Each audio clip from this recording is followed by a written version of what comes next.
Hello guys, তো আজকে আমি একটা খুবই গুরুত্বপূর্ণ টপিক নিয়ে কথা বলবো। আমি খুবই বিরক্ত এই টপিকটা নিয়ে, বিকজ এটা আমার সামনে অনেক ঘটতেছে। তো আমি ভাবলাম যে এটা নিয়ে এখন কথা বলার সময় এসেছে। সেটা হচ্ছে যে এই যে তরুণ নেশাগ্রস্ত ছেলেগুলো যে বিয়ে করে, হ্যাঁ, যারা বিয়েটা একটা ফাইজলামি মনে করে কিছুদিন পর তার যে ওয়াইফ, যে বউ, তাকে বাচ্চা হওয়ার পর ছেড়ে দেয়।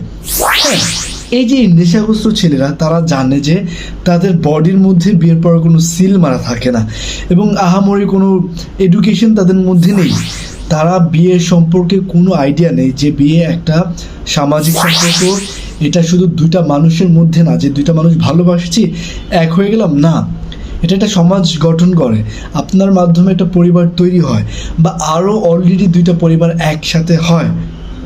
এই ছেলেদের মধ্যে এই কোনো রেসপন্সিবিলিটি নেই, এই কোনো জ্ঞান নেই। কি করে, দুজন একটা মেয়ে ভালোবাসছে, বিয়ে করে। তার সাথে যে কলিগ থাকে, সহকর্মীরা, তারাও ওরকম নিম্নমানের কলিগ, তাদের মাধ্যমে ইনফ্লুয়েন্স হয় এবং বিভিন্ন মেয়েদের দিকে তাকায়, বিভিন্ন মেয়েদের ইমপ্রেস করে বা তাদের সাথে সম্পর্ক গড়ে তোলে এবং নিজের যে ওয়াইফ, তাকে ডমিনেট করার চেষ্টা করে, তার উপরে শক্তি খাটায় এবং একটা সময় যখন বাচ্চা হয় তাকে ছেড়ে দেয়। আমার অনেক এক্সাম্পল আছে। আমি যদি আমার কলিগদের নিয়ে বলি, সহকর্মীরা, আমার সাথে যতজন মেয়ে কর্মী কাজ করতেছে, কার কোনো না কোনো সময় কোনো না কোনো ইস্যু আছে। হ্যাঁ, আমি স্টার্ট করি, একজনকে তার স্বামী এখন ছেড়ে দিছে, তার 2টা বাচ্চা, সে জাস্ট 25 বছর বয়স। আরেকজন, তার স্বামী তাকে লুকিয়ে বিয়ে করছে, তার স্বামীর অলরেডি একটা স্ট্যাবলিশ ফ্যামিলি আছে এবং তাকে যে বিয়ে করছে এটা কোনো ঘোষিত না, এটা কোনো অফিসিয়াল সম্পর্ক না, লুকায় যদি কিছু হয়, এবং তার উপর কোনো অধিকার খাটায় না, ওই মেয়েটা তার উপর কোনো অধিকার খাটাতে পারে না। 3 নম্বর, ওনার একজন ছেলে আছে, ওনাকে তার স্বামী ছেড়ে দিয়ে চলে গেছে, আমেরিকা বা কোথাও চলে গেছে। সে 35 আই গেস তার এজ।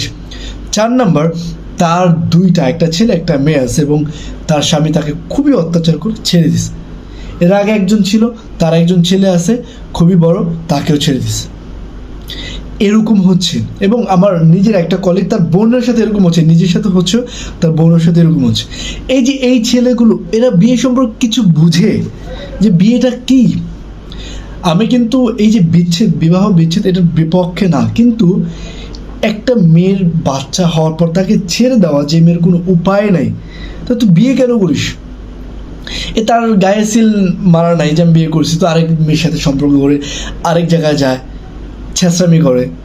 এই ছ্যাঁচড়া পোলাপানগুলো আমার ধরে পিটাইতে মন চায় যে ওয়াই দ্যাট, তুই বিয়ে, আচ্ছা ফাইন, তুই একজনের সাথে সম্পর্ক কর, বাট আন্ডারস্ট্যান্ডিং রাখ যে আমি সম্পর্ক করবো তোর সাথে, হ্যাঁ, বিয়ে না।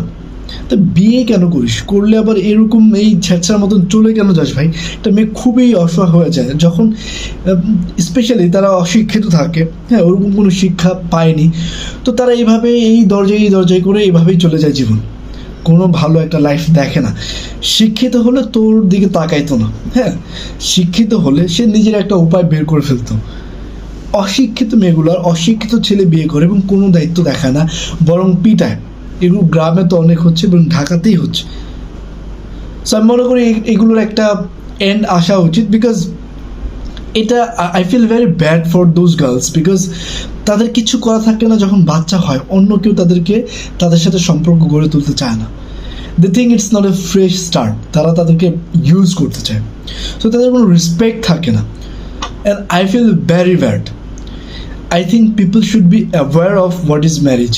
হ্যাঁ, তাদের ম্যারেজ সম্পর্কে জ্ঞান রাখা উচিত, যে তুই যদি তার সাথে সম্পর্ক করিস কর, কিন্তু বিয়ে করিস না, করলে একটা দায়িত্ব রাখ, তার প্রতি ডেডিকেটেড থাক, রেসপন্সিবিলিটি, দায়িত্ব, অধিকার সব অর্জন কর, সব দেখা তার কাছে। সো এই একটা টপিক যারা অনেকে আপনারা হয়তো নিজেদের সাথে রিলেট করতে পারবেন, আমি করতে পারি, সো এর জন্য আমি বললাম। So thank you for watching. বাংলাদেশের এরকম অনেক সমস্যা নিয়ে আমার কথা বলার ইচ্ছা, বলতে থাকবো। Bye, and make sure to subscribe.